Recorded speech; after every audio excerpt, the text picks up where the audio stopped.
I started to really hone in on my business as my own and one that catered more to people with ADHD than it did to having perfect spaces.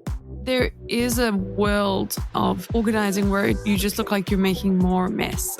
So how do you manage that? It's breaking it up into the smallest tasks possible. We're not organizing because we're going to somehow miraculously overcome ADHD. Our brains still work the same. What? Hi, everyone. Today I have organizing coach Megs with us. Megs Crawford is an ADHD organizing coach and speaker. She graduated with a bachelor's in political science and pursued a career in leadership in the corporate world for almost 9 years. With half of her master's degree in project management and now her project management certification, she left the corporate world in 2023 and is now running her own ADHD organizing business. She now lives with her 2 daughters, husband, dogs, cats, and has her own podcast, Organising an ADHD Brain, which I was lucky enough to be a guest on. So we're going to get into the weeds of what it is to organize, because I know so many of you guys have questions about that, and we're going to ask Megs, I think, all of those questions. So, well, I'm excited to get into it. Me too. Thanks for having me. Yeah, definitely. Well, first of all, start us off. Take us through your ADHD diagnosis journey. When did you find out you had ADHD? Oh gosh. Yeah. So a couple of years ago, about 2 years ago, I was talking to my neighbor who has ADHD, and we started talking about some of his symptoms. And I'm like, I do that. And then we kept talking and I'm like, well, I do that too. And I talked to my therapist about it, and she goes, yeah, I definitely think that you might have ADHD. And I remember asking her, not everyone's brain works like this. And she goes, no, it doesn't. And so I went and talked to a nurse practitioner. She diagnosed me in a 2-hour appointment. Of course, that makes sense now that I think back on it. And initially, when I got diagnosed, I was like, great, awesome. This sounds perfect moving forward, except that I had no idea what to do with all that information. I didn't know what it meant. And then I started to go into this denial of, there's no way I have ADHD. That's for little boys. That's for kids. That's for people who are inattentive or hyperactive. And I don't think that's me. I am in my late 30s. There's no way I've gone my entire life not knowing that I have ADHD. But I read the book Faster Than Normal by Peter Shankman, who I know you know as well. Shout out. Yeah. Yes, absolutely. And I have never felt more seen or heard in my entire life. I remember I was painting my bathroom at the same time, listening to the book on audio on faster speed, because that's how my brain works too. And I remember crying and running into the other room and telling my husband about it. And then I remember laughing and running into the other room and telling my husband about it. And it just felt like everything started to fall into place. And from that moment on, I wanted to find out so much more about how my brain worked. And I love the way that Peter described it. And also Simon Sinek talks about his ADHD as a superpower. And I'm like, how can I find what that means for me? How can I look at this in a positive way so I can really learn how to use my brain to thrive?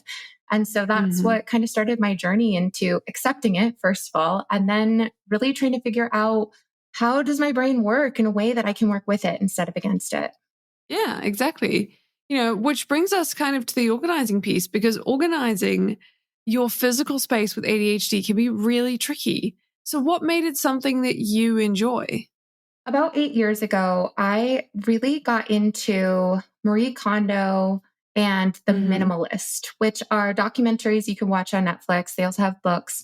But I started to really love the idea of letting go. Didn't mean that I was good at it, but I started to get really interested in watching these lives of people who had less. I remember even as a kid, I would go over to a friend's house and they had a dresser that didn't have anything on it. And I'm like, what is their life like? What is this life where they don't have? Who are these people? How does their brain work, right? But I just thought that I was just so different that there was no way I could ever live like that. And it wasn't until, I had kids that I really started to let go in a way that made sense for me.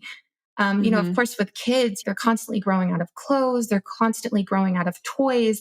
And I just felt like we had accumulated so much. I needed to find a way to let go. And so I used some of the Marie Kondo and the minimalist ideals and started to adopt my own way of letting go. But working in the corporate world made it difficult. And I didn't necessarily adopt it in a way that it made a huge difference on my life. And part of it was because I tried to sell a lot of the stuff that I had, which is a whole nother time constraint. Yeah, it's taking on a part-time job. Exactly. So when I initially left the corporate world and decided to become an organizer and start my own organizing business, I wanted to create these Pinterest perfect pantries and Pinterest perfect closets and places that looked aesthetically beautiful. And it's because I have an eye for creativity. I love that stuff.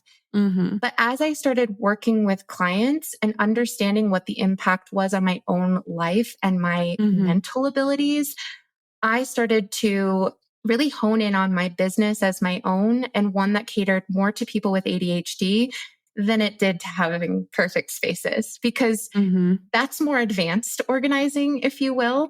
The stuff where you really start to declutter and let go and understand where things are, that's where you start to realize how much you can break free of the stuff in your life when you learn how to let go. Yeah, I like that. I like it. So we're not going to learn how to create picture perfect pantries today. Is that what you're saying? I mean, we could talk about it, but no. And that's not where we're starting either. And that's great. I think we can all take a collective sigh of relief. Like, okay, we're letting go of that. Let go of the perfection. Let go, right? And that's one of the things that can hold us back from organizing is we want it to be perfect. And we know that that's not something that we can achieve right away. Yeah. It can feel frustrating, I think, when you spend time organizing, particularly because for a lot of people, decluttering it's a big job. It's like, it's a job that could take a day, a weekend for a year. And the end result might not be able to go on, the latest episode of the Home Edit or whatever it is. Right. Exactly. Okay, so I'm going to give you a scenario because, often with ADHD coaching, we get these kinds of scenarios. And let's talk about it. So let's say I have a home and it's been accumulating everything for a number of years now. I'm busy, but I know that I want to get organized so I have more choices in my future. So I might want to move. I might want to downsize.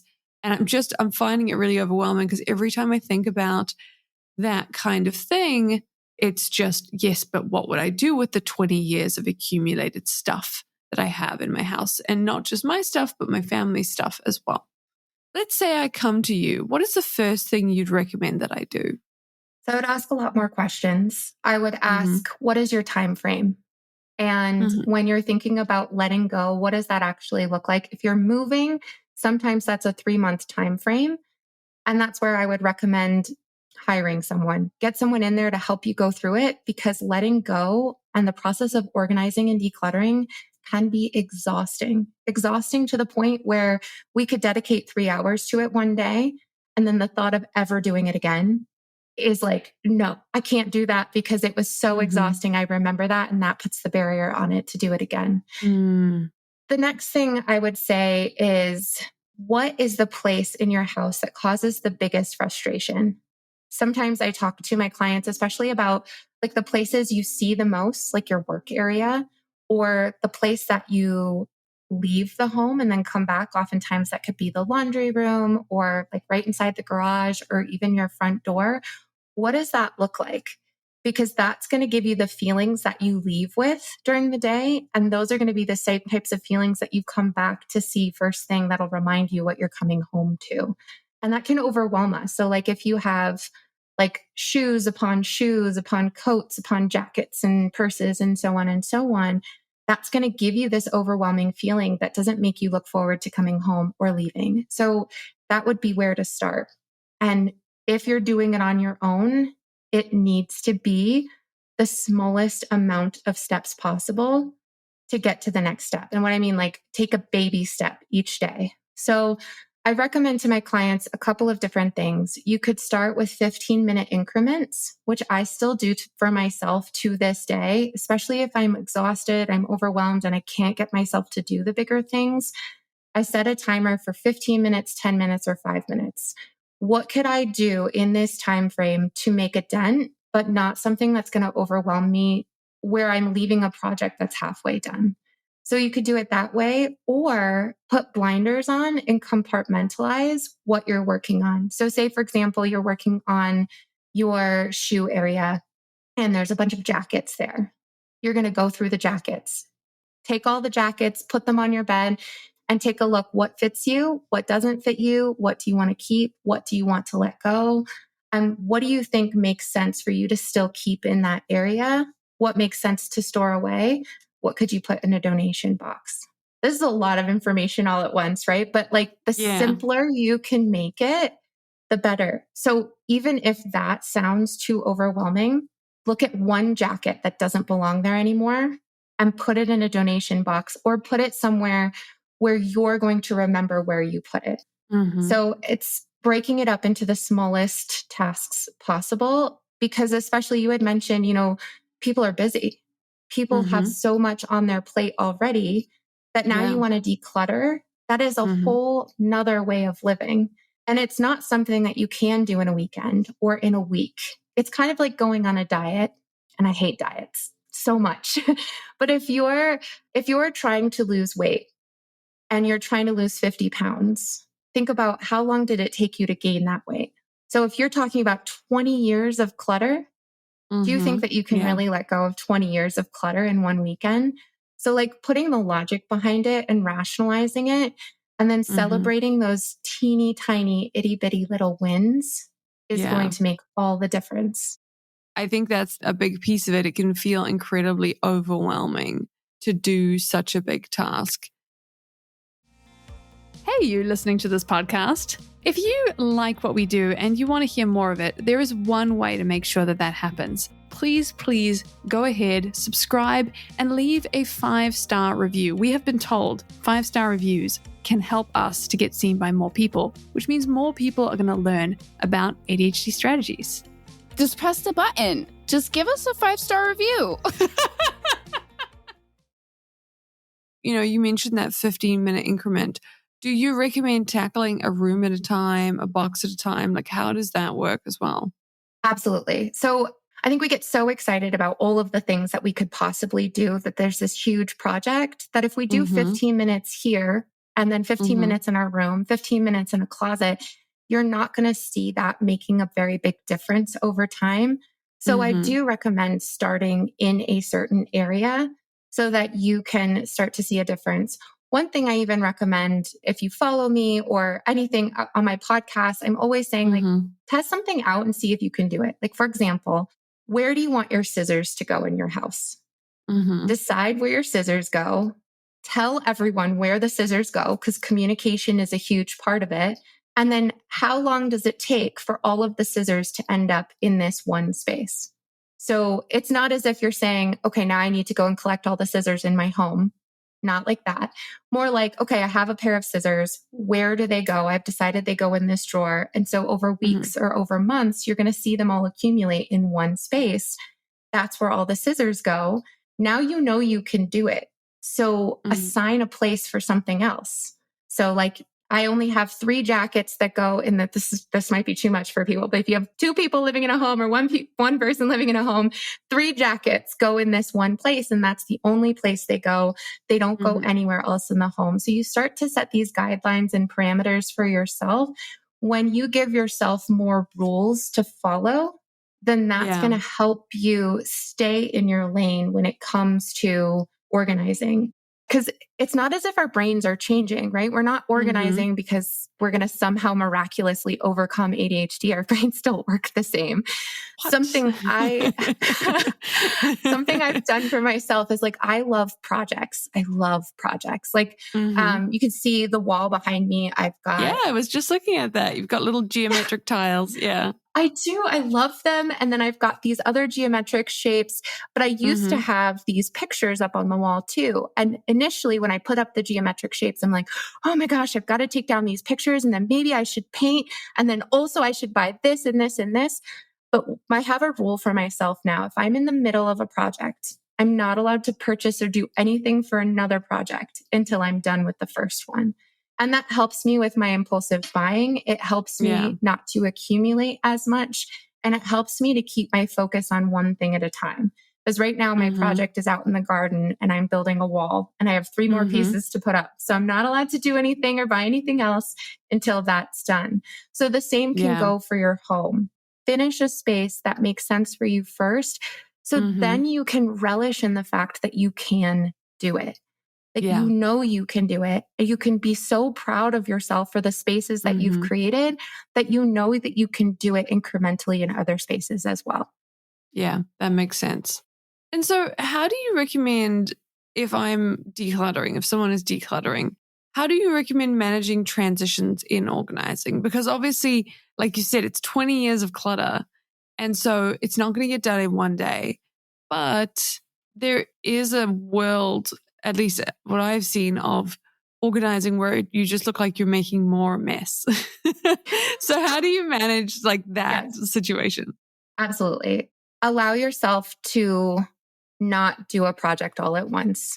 So if it's a weekend and you really want to tackle a decluttering project, try to plan ahead as much as possible. Obviously, that can be hard if we're classic procrastinators.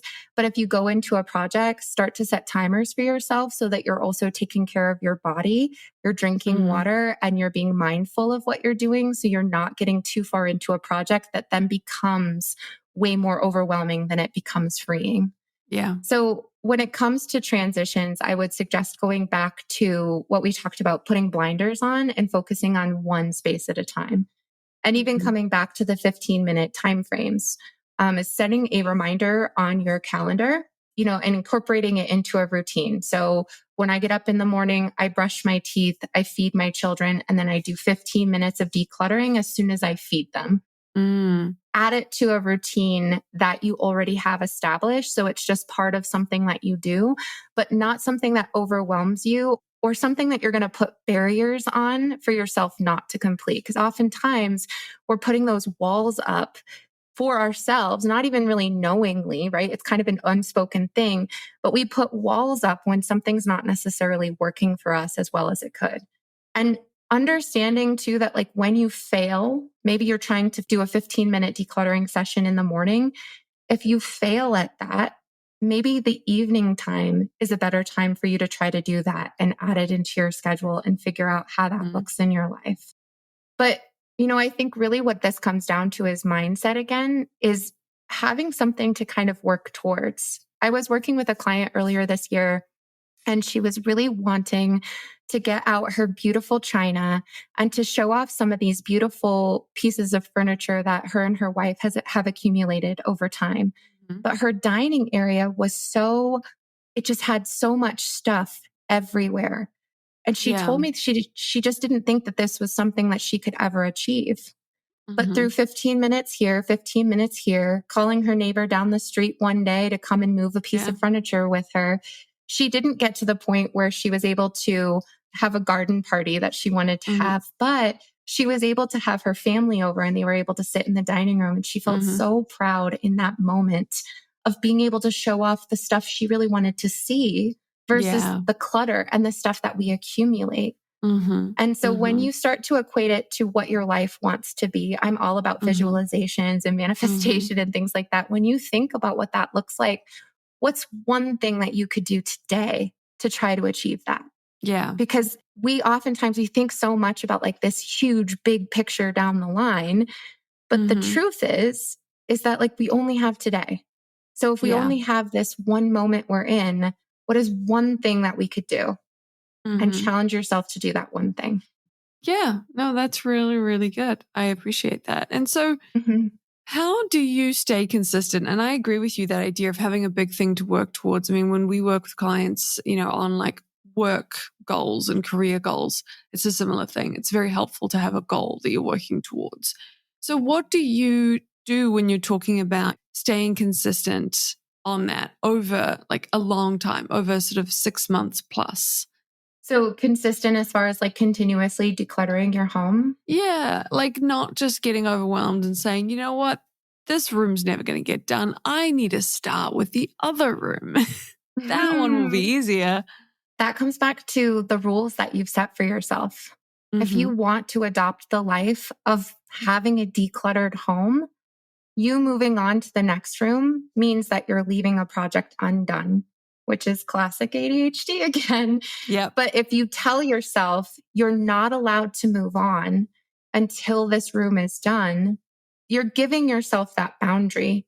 Even if then you have 3 days that you don't do anything with that room, but then one day you come in and you do 15 minutes, maybe you do 30 minutes that day because you feel like you need to make up for it. You get to decide, because I do think in life we expect it to be this like consistent upward spiral of momentum and increased productivity. And at the end, we're going to have this, light bulb moment of fireworks. But the truth is that consistency can sometimes look like this wavy line of success and failure and success and failure. And the more you continuously try things that worked one time, maybe didn't work the next day, but the more you challenge your brain and yourself to get in that decluttering mindset, that's where the consistency starts to show up more and more and more. I'll give you a good example of my bathroom. I've been trying to create a more consistent cleaning schedule in my home because sometimes it happens sporadically and sometimes it happens, regularly day to day. But in the beginning of the year, I really wanted to make sure that my bathrooms got clean on a Sunday morning. So I cleaned them one Sunday morning and then I'm like, I'm going to add this to my calendar. So I did. I added it to my calendar. And guess what? The next week, they didn't get cleaned on Sunday. They got cleaned on Monday or Tuesday. Just fine, right? And then the next week, they didn't get cleaned because we were going away. So of course that got put off. And so then the following week, they did get cleaned on Sunday. And then the following week, it got pushed off again. So I had it on my schedule and it reminded me of the things I wanted to achieve. But it wasn't until, May or June that I got so consistent with it that it became more of the routine that I adopted versus something I was trying to strive for. Yeah. So it's just like anything that we try. We want to be good at it right away, but it's okay that we're not. As long as we're putting these little efforts in right away. Sometimes I even tell my followers or my clients, like, what if you just followed someone who was an organizer for a hot second? Followed to see what their life looks like. Is that life a reality for you? And then you get to decide what organized means to you. And then you can start to strive towards your own goals. So I do think it's all about your mindset. And if you've decided that you want to be a more organized person, I don't think there's anything that you can't do. But that's another thing that we have to overcome, is that society in general tells us that people with ADHD can't be organized. And then therefore we kind of say, oh, okay, so it just makes sense that I have all this clutter and this is just the way that I live now. Right. And so I think part of it is, like, honestly, I went to an organizing convention earlier this year and there were a ton of organizers who have ADHD. And I'm like, heck yes, stand up and say that loud and proud. It's so important to know that it's achievable. You can absolutely do it. And it's not going to happen overnight. And consistency is going to look different for everyone. But, coming back to the mindset too, is if you're putting yourself down for not achieving organizing the way that you think you should be organizing, then you're never going to get to the point where you achieve that organized life. It starts with that mindset and celebrating those little wins and the little steps that you're making towards the progress. Yeah, that makes a lot of sense. Definitely. And so the other thing that, I get a lot from clients is obviously we help people with their work. We help them like reach their career and, their business goals. And they have to work somewhere. And that can be a big factor, as people will have these really messy spaces. And so I hear all the time people are like, look, I have a very important work goal that I want to focus on. But every time I try and get work done, I either don't have a space that I can do my work in at all, or it's piles. It's got piles, and I find it very distracting. So How do you recommend people manage these different priorities that are often happening in the same space when they do have to get work done, but they also have that decluttering as well? That's a hard one because it Mm-hmm. can't happen overnight. It's not something that Mm-hmm. you can just go in and declutter a space, because if you declutter a space and then you don't create a system to keep it decluttered, then Mm-hmm. it's just going to go back to the way that it was. So part of it is Yeah. creating systems that work. If you are lucky enough to be able to pick up your workspace and move somewhere, I would say find your ideal workspace and work around your house until you find the place that you thrive the most. If you've Mm-hmm. already found that, but now it's so cluttered that you feel like you can't focus, Yeah. it makes sense, because sometimes when there's so much going, I actually check on myself sometimes when I feel like I'm overwhelmed in my brain space. Even as a professional organizer, I will look around my house and I'm like, oh, this makes sense. I see clutter from my kids. There's an art project that wasn't put away. There's, dog toys all over the Mm-hmm. floor. I'm like, this is a Mm-hmm. good mirror image of what's going on. Yeah. So if you have to work in the space that you have, start small. And I know that that's hard if you want it all done right away, but this is where I would start to break it up into categories. So one thing that I used to have at work in the corporate world is sticky notes everywhere. For some reason, Mm-hmm. I thought that this was going to be this brilliant solution to my world, is sticky Oh, notes. we've And I all had been them there. up. We've all Oh had the my sticky gosh. note phase. Everywhere. But you write something down, you hope you're going to remember to look at it. But the truth Mm-hmm. is you get so used to all the sticky notes, you're never going to look and focus at that one thing again. Yeah. So start with the sticky notes, get rid of them, and allow Mm-hmm. yourself to find a different system that works for a reminder system for you. Maybe it's Yeah. your phone and you're setting reminders on your phone. Mm-hmm. Maybe it's your calendar. Sorry, I just want to jump in because Yeah. this is kind of what we talk about, is the flow of the information. So if you're in that catchment system where you need to capture things with working memory and you've been using sticky notes, I highly recommend something that you can use on your phone and also on your computer that is like a one-click system. So you'd be surprised how many people use like just Google Notes and they create like an action, like a second brain space. Or some people use Obsidian, or some people use, sometimes people do use the notes feature, Google Keep, things like that. There are, pros and cons to using those systems. I know Apple has a pretty good one, but I do just want to say, like, the chances are you're not going to be able to go from a Post-it to your calendar because it's going to take too many steps. And so you're going to forget it. And then it's just going to end up back on the Post-it. So that would be my little tip, just coming in with the work stuff. Love that. Oh, that's brilliant.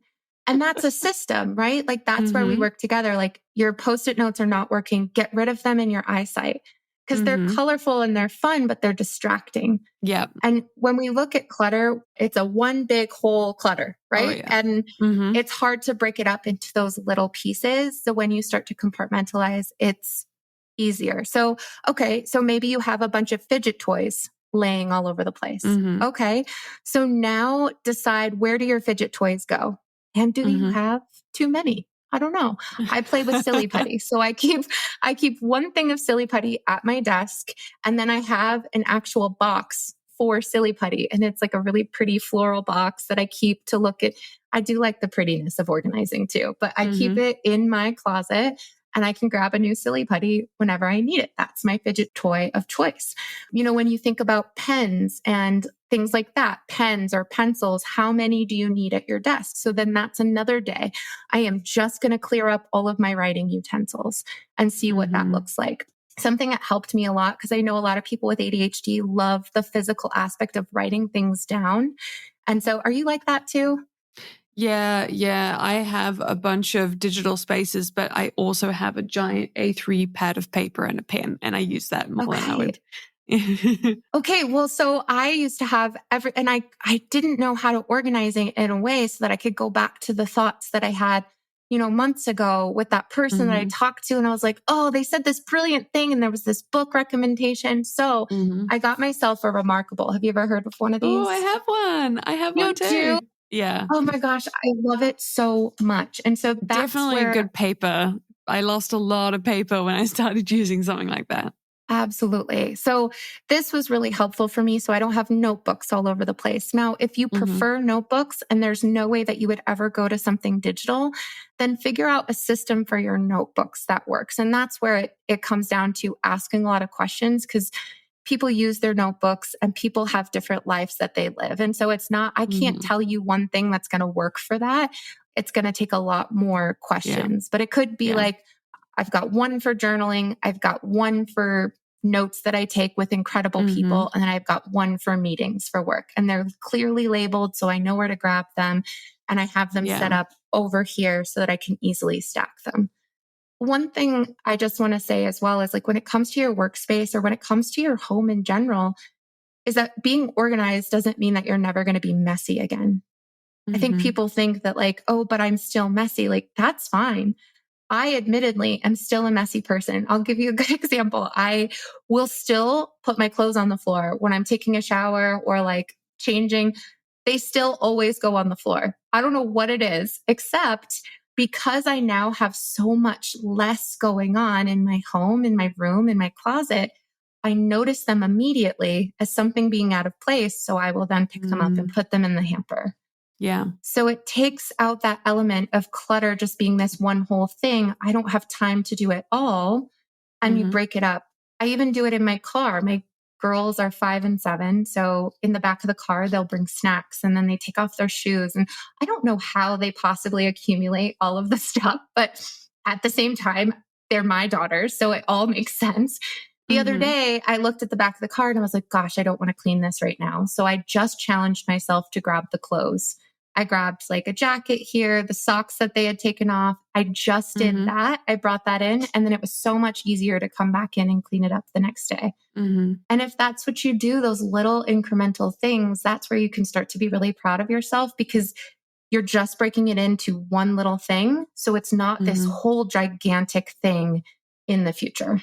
Yeah, that makes sense. That makes sense. So you're an organizer. What's the hardest thing you ever helped organize? It was in the beginning of this year. I was hired to do a basement. And I don't know that I'll ever do a basement again, but one of the hardest things about it was that the client hired me to just go and organize it. And she wanted nothing to do with being a part of it at all.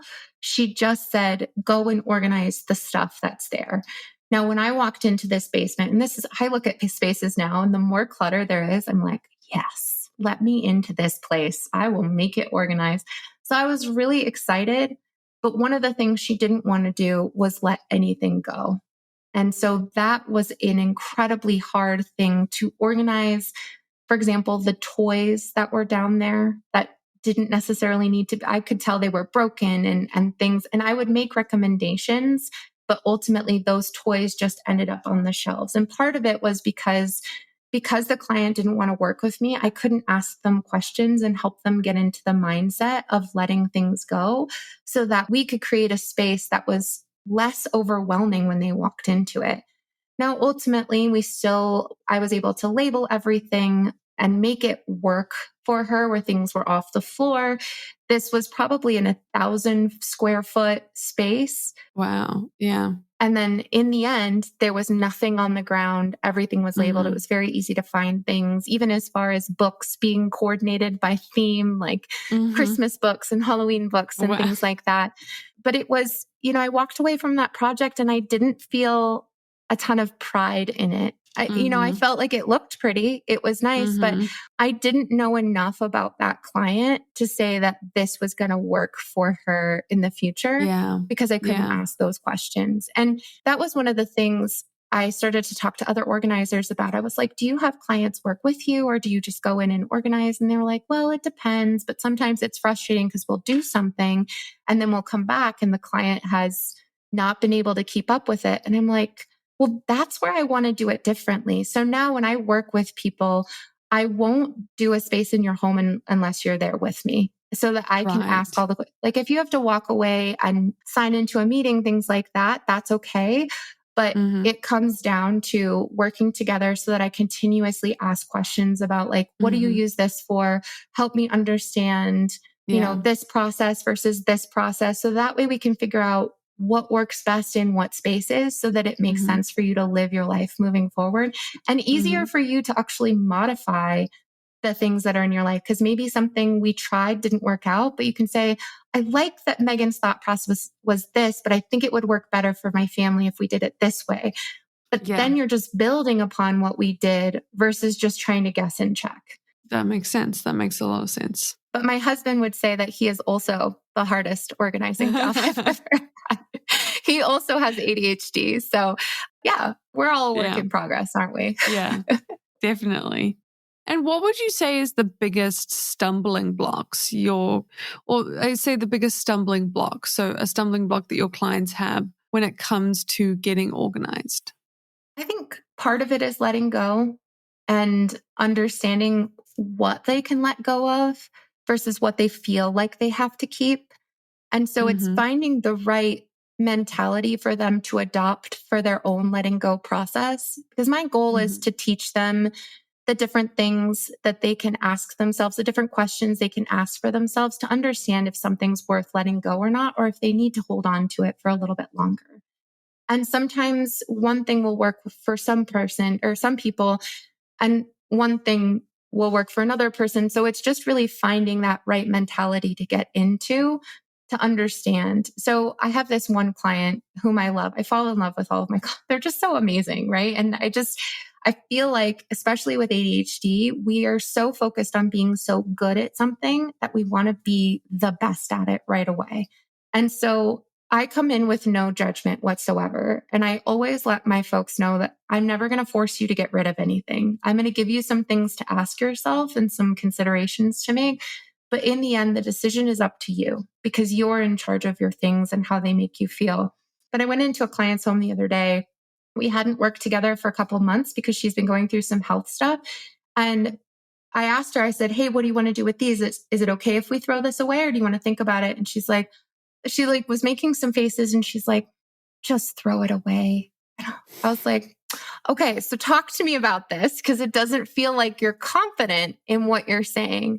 And she goes, I've just been out of the decluttering game for a little while because I haven't been there to support her. She's been going through this stuff. So she started to put herself down because she didn't remember some of the techniques that we had talked about months earlier.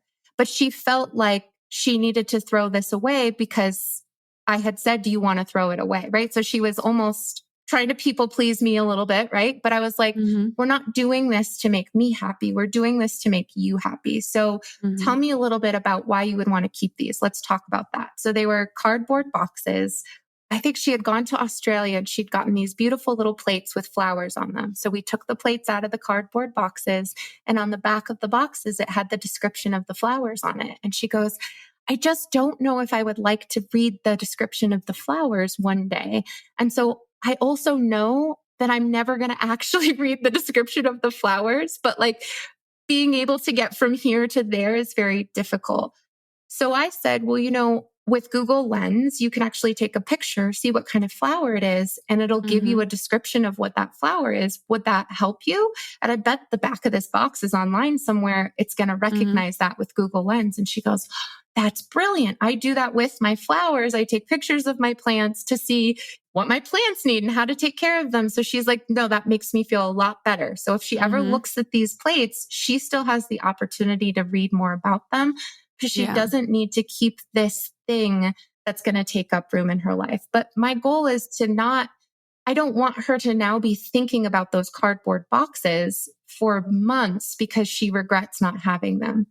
I want her to really make peace with letting go because she knows that it's not going to bring joy to her life just having these things sit there if she knows she's not going to do anything with them. So with that, it's just like knowing that you're not going to be good at it right away. And it's okay to be reminded of these different techniques on how to let go and what it means to let go. And it's okay to let go because sometimes we just have so much stuff. It's not possible for us to read all the boxes and do all the crafts, to knit all the things and to paint all the walls, right? We've got so many grandiose ideas.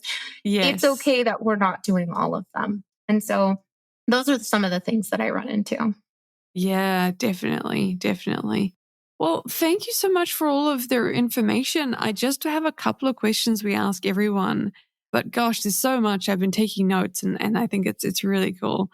Tell us about one professional achievement you're the most proud of.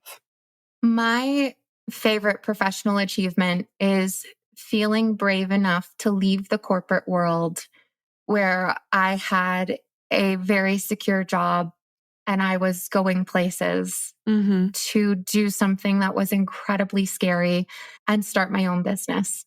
And in that, it's allowed me to find myself in ways that I never thought possible. I'm not saying that everyone should leave their corporate job, but Yeah. for me, it was for one of you. my proudest achievements because I have never been this happy in my life. And it's not just about helping people, but being able to spend time with my family, understanding my brain better. There's so many aspects of my life that I could have never had in that other world. And I'm so proud of myself for taking that giant brave leap. Yeah. Oh, that's awesome. And then on the other side, do you have a professional failure that embarrasses you and how did you deal with it? I would say embarrassed me, past tense, because here I'm going to talk about it. And I'm going to be so proud of it. Towards the end of my corporate days, I was really unhappy. And so I was trying to find things at work that would make me really happy instead of just the day to day. I was still trying to get through the day to day and the mundane. But one thing that was introduced at work was a development program. And I had a team of 14 people that I led at that point in time. And I loved development. You wanted to develop yourself. I was going to help you get there. And I was so excited that I put together this entire mural of how to get from point A to point B. So if you wanted to grow, I was showing you the different questions you could ask yourself. I made this roadmap of how to get are you looking for a certification? Do you want to develop a skill? These are all the things that can help you get there. And then I even researched all of the other leadership and some of the other salespeople on the floor to see what they were doing, some of the skills that they were working on so that they could recommend courses. And I had links to all of those courses. I spent a lot of time on that. And it was a flop completely. And part of it was because I didn't have a ton of support from the leadership right above me. I was kind of just like, I'm going to do this and I'm going to run with it. And my direct leadership was just like, cool, I don't think it's going to work, but do whatever you need to do to be happy, I guess. I also had gotten the feedback that, you get too excited about a lot of things. And so you need to figure out how to not get excited about all the things. Great advice for ADHD. Right? I had no idea that was directly related to my ADHD. And I was just like, I just like a lot of things. If you tell me you want me to be passionate about development, I'm going to be passionate about development. And I'm not only going to do that, but I'm going to create this ridiculous roadmap to show you. So I did a ton of presentations. I think I definitely had an influence over people and especially my team. They had no choice but to listen to me. But because oftentimes in the corporate world, that we have so much to do on a regular basis. There's coaching and there's meetings and there's this and that. There just wasn't a lot of time for anyone to be focused on development. And so it was in those moments that while I was proud of what I did, I also had to accept the fact that not everyone was getting on board. And it's okay that I did this because I didn't have the right audience for what I was looking for.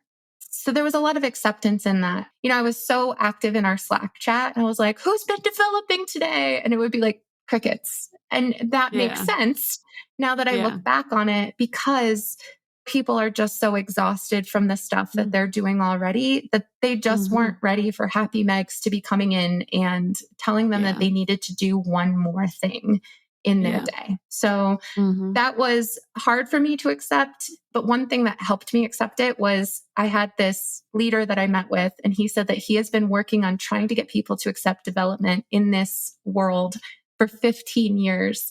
And it's been falling on deaf ears for 15 years. And I was like, oh gosh, that is not a life I want to live. You wandered in just like, woo. Exactly. Oh, people were not ready for me. And that's okay. And I feel I'm so proud of myself still for doing it because I know that I can do something like that.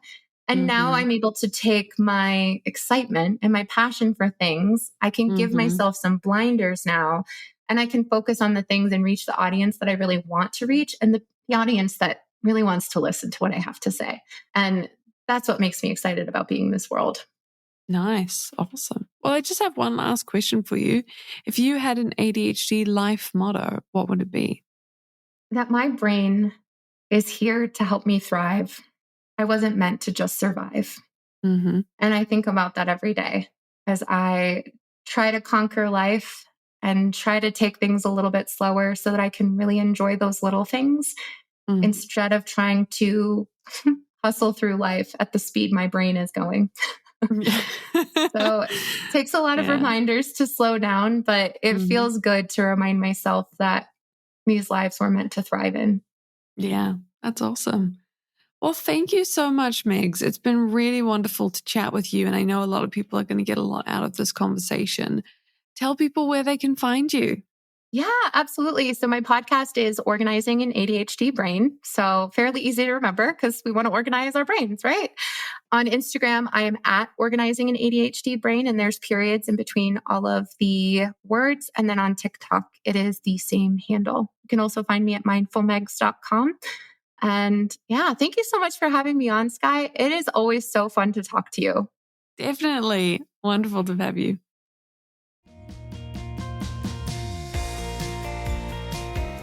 Thank you for listening, everyone. And a big thank you to Adam for making us sound great and Anastasia for making us look great. We couldn't do it without you.